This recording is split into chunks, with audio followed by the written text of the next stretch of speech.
ચાલો આજે આપણે રેસ્પિરેટરી સિસ્ટમ એટલે કે શ્વસન તંત્ર છે એનો એક નમૂનો બનાવીએ.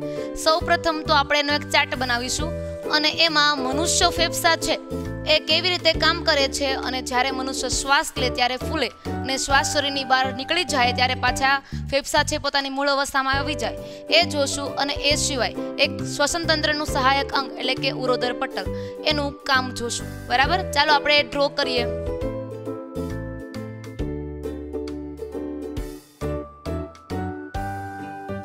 પેન્સિલ જોશે, સ્કેલ, ઇરેઝર, એ સિવાય વિવિધ કલરો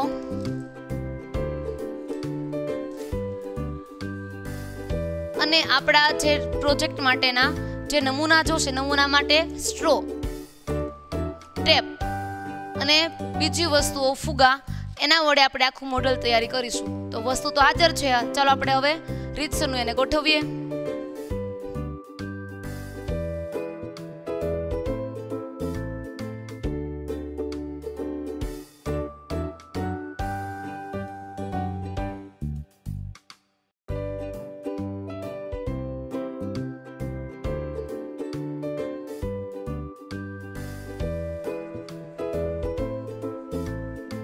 ઓકે, સરસ.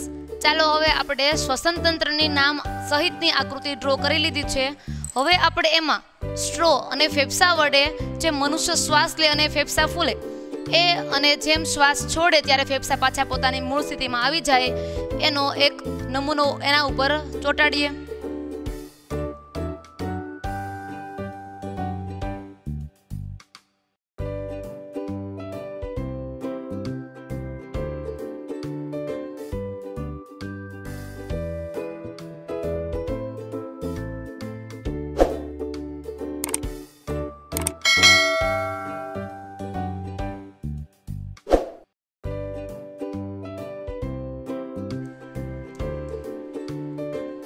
ઓકે, ચલો આપણો પહેલો જે પ્રોજેક્ટ છે એટલે કે પહેલો ચાર્ટ એ રેડી થઈ ગયો છે.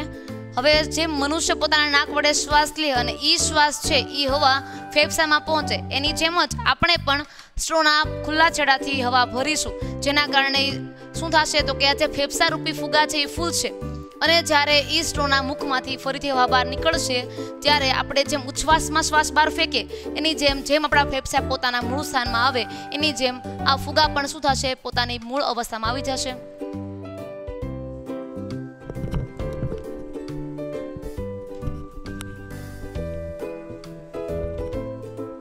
જ્યારે ફેફસામાં આપણે હવા ફેંકીએ છીએ એટલે કે હવા ભરીએ છીએ ત્યારે જો ફેફસા છે એ ફૂલે છે અને જ્યારે આપણે હવા છોડી દઈએ એટલે કે ઉચ્છ્વાસ કરીએ ત્યારે ફરીથી પોતાના મૂળ સ્થાનમાં આવે એ આપણે આ ફુગા સ્વરૂપે જોઈ શકીએ છીએ.